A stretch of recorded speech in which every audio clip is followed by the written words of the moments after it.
Belize's marine resources have traditionally been described with adjectives like bountiful, rich, and abundant. But disturbingly, the descriptive words now being used are scarce, threatened, and vulnerable. In the beginning, fishers extracted everything from oysters to turtles to manatees from Belizean waters as commercial produce. When those product numbers dwindled, fishers turned to lobster, conch, and snappers. But once again, history is repeating itself. So in the past, people used to say, well, I used to go and fish, and after half day come home with enough to feed my family, to sell some at the market, and today that's different. Today, they'd say that things like, today I have to buy more fuel, I have to go further away, and I would not bring the amount of marine products that I used to bring in 5-10 years. Desperate to support their families, fishers targeted species like the parrotfish. But the loss of the grazers, coupled with the effects of climate change, have had significant impact on the reef. Basically, our reefs are shifting. Instead of being, mainly coral, they're shifting to becoming algal-dominated reefs. So if you can improve the balance on the reef so that you've got these fish grazing, they're just like grazers, right? Grazing and eating that algae, then you improve the chances that you'll get better coral recruitment, and over time that you will get a greater percentage of live coral cover. Live coral cover is critical because it serves as habitat for those commercially important marine products. New laws now protect grazers, but alarmingly, even as fish stock continues to decrease, the number of fishermen continues to rise. Right now, with open access fisheries, everybody can fish, anybody can apply for a license, and so you have large numbers of people going or chasing very few fish. And if we continue at this rate, we'll definitely deplete our resources very, very quickly. Celia Mahong is Executive Director of the Toledo Institute for Development and the Environment, TIDE. The organization is co-manager of the Port Honduras Marine Reserve and the Paynes Creek National Park. Mahong says the types of fishing gear being used are also negatively affecting marine resources. Net fishing is still a problem, not only with our neighboring fishers, but even some Belizean fishers believe that that's the only way that they can benefit from our marine resources. I wouldn't say that we have a large number of fishers using traps, but we do have a few right now. So there needs to be some regulation on fish traps, fish nets, and fishing gears that are not user-friendly. While enforcement and monitoring efforts play important roles in striking a balance between protection of marine resources and supporting Belizean fishers, TIDE is taking the common sense approach. Some fishers would see us as just wanting to stop development, and they don't really believe that we're looking after their interests as such.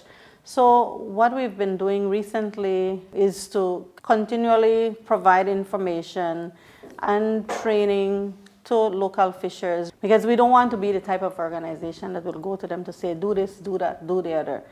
I believe that people are intelligent enough to make decisions for themselves, so we provide the atmosphere and the information, and as a result of getting that information, they make decisions. Along with the empowerment sessions, TIDE, the Wildlife Conservation Society, and other local environmental groups are also promoting ideas such as an increase in no-take zones from 4 to 20% and managed access to protected areas. In so many things in life, people will take the short-term view rather than the long-term view. But in the end, we have to keep that long-term view always up front. And in the end, if we don't take appropriate action now, my fear is that we won't have fisheries, productive fisheries in the next few years. Fisheries around the world are in crisis for the same reason, you know. But that I recognize that leads to the other issue. Okay, it can only support, it's a finite resource, it can only support a limited number of fishermen. What happens to the others, the other fishermen who are displaced? Environmental groups have been hard-pressed to come up with alternatives to commercial fishing. Fly fishing, for example, tour guiding, life skills training, and so on. But we can never do enough.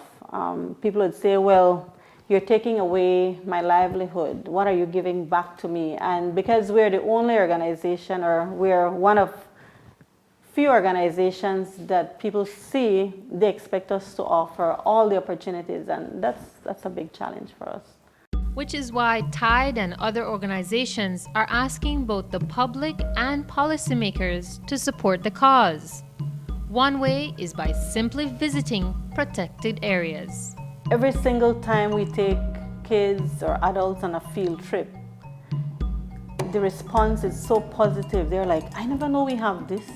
You know, I didn't know it was so beautiful. So I believe that as a nation, we need to give every Belizean an opportunity to visit our natural resources, our marine parks, our national parks, all our protected areas. And as a result of the visit, people will display a lot more appreciation for what we have and will want to protect it. But one group is going even further than that. For us within Healthy Reefs, we have embarked on a noble initiative to actually try and train CEOs, ministers of government, department heads, more NGOs in scuba diving. It's with the idea to educate. You can't honestly make a tangible policy if you haven't ever seen what's there. Healthy Reefs hopes that the initiative will bring more dollars and cents to marine protection and sustainable development. So what can the rest of us do? We all have our part to play, and in the end, you know, it's, even though it might be just a small action, when you put it all together, it does have an impact. If you would like more information on how you can support local conservation and protection efforts for Belize's marine resources, please contact Healthy Reefs for Healthy People at www.healthyreefs.org.